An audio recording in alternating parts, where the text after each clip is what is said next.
Letterpad કેસમાં યુવતીના સરઘસનો મુદ્દો. પાસ નેતા અને અગ્રણીઓ આવ્યા યુવતીની વહારે. પાટીદાર નેતાઓએ કોંગ્રેસ નેતા પ્રતાપ દુધાતના પત્રને આવકાર્યો.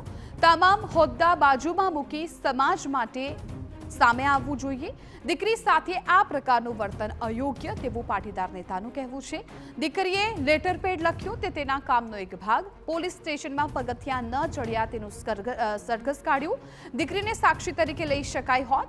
ગુજરાત માટે કલંક ઘટના સામે આવી છે. પાટીદાર વચ્ચેનું આ ગ્રજગ્રહ છે. ફરિયાદ કરનાર અને આરોપી સહિત દીકરી પણ પાટીદાર. રાજકારણ દૂર મૂકીને સમાજની દીકરી વહેલી તકે કઈ રીતે બહાર આવે જામીન પર, અને જામીન પર બહાર આવ્યા પછી આ દીકરી પરના દાગ કઈ રીતે દૂર થાય, આરોપીમાંથી એનું નામ કઈ રીતે હટે, એના માટે સમાજના આગેવાનોએ મહેનત કરવાની છે. એમણે જે પત્ર લખ્યા છે એમને પણ હું આવકારું છું. પણ મેં પહેલાં કીધું એમ કે પાર્ટી લાઈન છોડીને, એ કોઈ પણ પક્ષ હોય, હું પણ પક્ષ સાથે જોડાયેલું છું, એ પણ પક્ષ સાથે જોડાયેલા છે.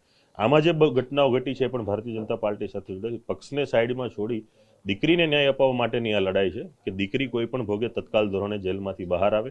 કે જે દીકરીએ કોઈ દિવસ પોલીસ સ્ટેશન નથી જોયું અને કોર્ટ પોલીસ સ્ટેશનને આજે જેલમાં પણ એનો સમય વિતાવે છે. દીકરી સાથેની ઘટના બની છે સમાજ માટે, સમગ્ર ગુજરાત રાજ્ય માટે પણ એક કલંકરૂપ ઘટના છે. કારણ કે જે પ્રકારે ગુજરાતની અંદર હમણાં થોડા સમયથી ગુનેગારોના વરઘોડા કાઢવાનો એક ટ્રેન્ડ ઊભો થયો છે અને કંઈક ને કંઈક એ આવેશમાં આવી અને અમરેલી પોલીસ તંત્ર દ્વારા જે પ્રકારની આખી ઘટના ઊભી કરી છે ખરેખર ખૂબ ગંભીર બાબત છે.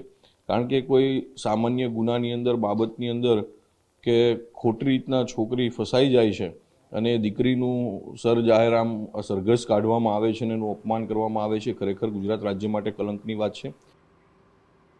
તો યુવતીના સરઘસ